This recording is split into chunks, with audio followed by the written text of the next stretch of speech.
आसमान में काले बादल किसी दानव की तरह उमड़ रहे थे। बिजली की करकराहट से पूरा जंगल दहल रहा था।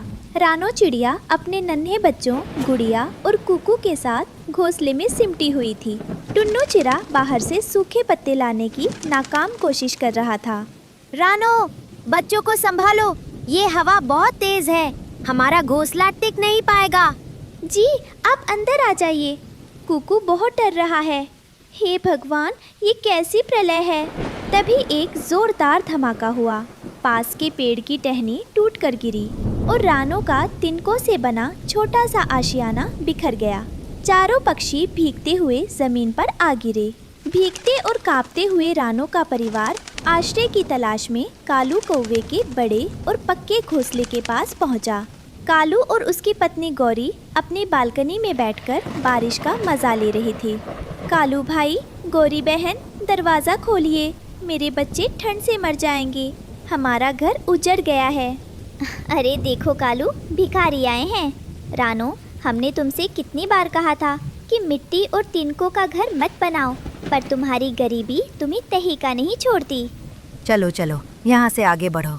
मेरे मखमली बिस्तरों पर तुम्हारे कीचड़ वाले पैर नहीं पड़ने चाहिए। फटेहाल लोग हमारे यहाँ शोभा नहीं देते। माँ, मुझे बहुत ठंड लग रही है। रानो ने सिसकते हुए अपने बच्चों को पंखों में छुपाया और मिट्ठू तोते की आलीशान घर की ओर बढ़ी। मिट्ठू और उसकी पत्नी तोती वहाँ फल खा रहे थे। मिट्ठू भाई, बस आज की रात बच्चों को सिर छुपाने की जगह दे दो, कल हम अपना इंतजाम कर लेंगे। अरे भाई, हमारा घर बहुत छोटा है, हम खुद बड़ी मुश्किल से समा रहे हैं। तुम लोग कहीं और क्यों नहीं देखते? वैसे भी बारिश में सबको अपना अपना देखना पड़ता है। हाँ टुन्नू, बुरा मत मानना, पर तुम जैसे कमजोर पक्षियों की मदद करने लगे तो हम खुद सड़क पर आ जाएंगे। अपमान की घूंट पीकर रानो एक घने पेड़ के नीचे बैठ गई। उसके अंदर दुख की जगह अब एक आग सुलग रही थी। टुन्नू जी, रोने से कुछ नहीं होगा। ये अमीर पक्षी कभी हमारी मदद नहीं करेंगे, हमें खुद को साबित करना होगा। पर रानो, इस बारिश में हम क्या कर सकते हैं? सब कुछ तो बह गया। वो देखिए, उस ढलान के पास बांस की कुछ सूखी लकड़ियाँ और पतली छड़ें पड़ी हैं। मैंने देखा है कि इंसान इनसे बड़े मजबूत घर बनाते हैं। माँ, क्या हम भी बांस का घर बनाएंगे? हाँ बेटा, हम ऐसा घर बनाएंगे जो इस तूफान का सीना चीरकर खड़ा रहे। अगले 2 दिनों तक रानो और टुन्नू ने दिन रात एक कर दिया। रानो ने बांस की खपच्चियों को बुनना शुरू किया। टुन्नू जी, आप इन बांसों को एक दूसरे में फंसाकर जमीन के अंदर गाड़ दीजिए। कुकू, तुम छोटे छोटे रेशे लेकर आओ। देखिए माँ, मैं लंबी घास ले आया हूँ, इससे हम बांसों को बांध सकते हैं। मैं मिट्टी और गोंद ला रही हूँ ताकि दीवारों में दरार ना रहे। तभी कालू कौवा वहाँ से गुजरा और ताना मारा। अरे ओ रानो, ये क्या लकड़ियाँ बटोर रही हो? चिड़िया हो, इंजीनियर बनने की कोशिश मत करो। अगली बारिश में ये बांस तुम्हारे ऊपर ही गिरेगा। कालू भाई, अपनी हंसी बचाकर रखिए। जिस मेहनत से मैं ये घर बुन रही हूँ, उसे कोई तूफान नहीं हिला पाएगा। कुछ ही दिनों में एक अद्भुत बांस का घर तैयार हो गया।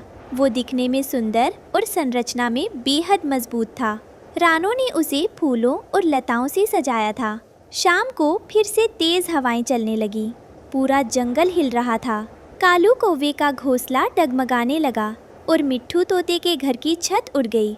लेकिन रानो का बांस का घर टस से मस नहीं हुआ। माँ देखो, हवा चल रही है, पर हमारा घर बिल्कुल शांत है। ये हमारी मेहनत और स्वाभिमान की नींव पर बना है बेटा। तभी कालू कौवा और मिट्ठू तोता भीगते हुए रानो के दरवाजे पर आए। इस बार उनके सिर झुके हुए थे। रानो, हमें माफ कर दो।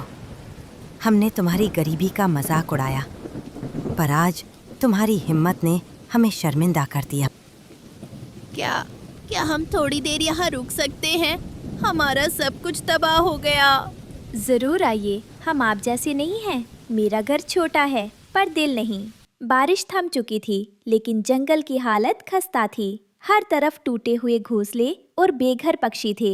रानो का बांस का घर अब पूरे जंगल के लिए कौतूहल का विषय बन गया था। सुबह सुबह रानो अपने घर के बाहर चबूतरे पर बैठी थी। तभी कालू कौवा और मिट्ठू तोता अपने परिवारों के साथ वहां पहुंचे।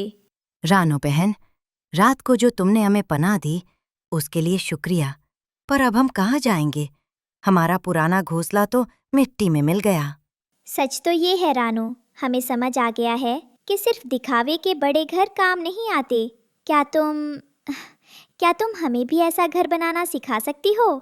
क्यों नहीं गौरी बहन, दुख में साथ देना ही तो पड़ोसियों का धर्म है। मैंने तो पहले ही तय कर लिया था कि मैं अपनी ये कला सबको सिखाऊंगी, ताकि फिर कोई बच्चा बारिश में बेघर ना हो।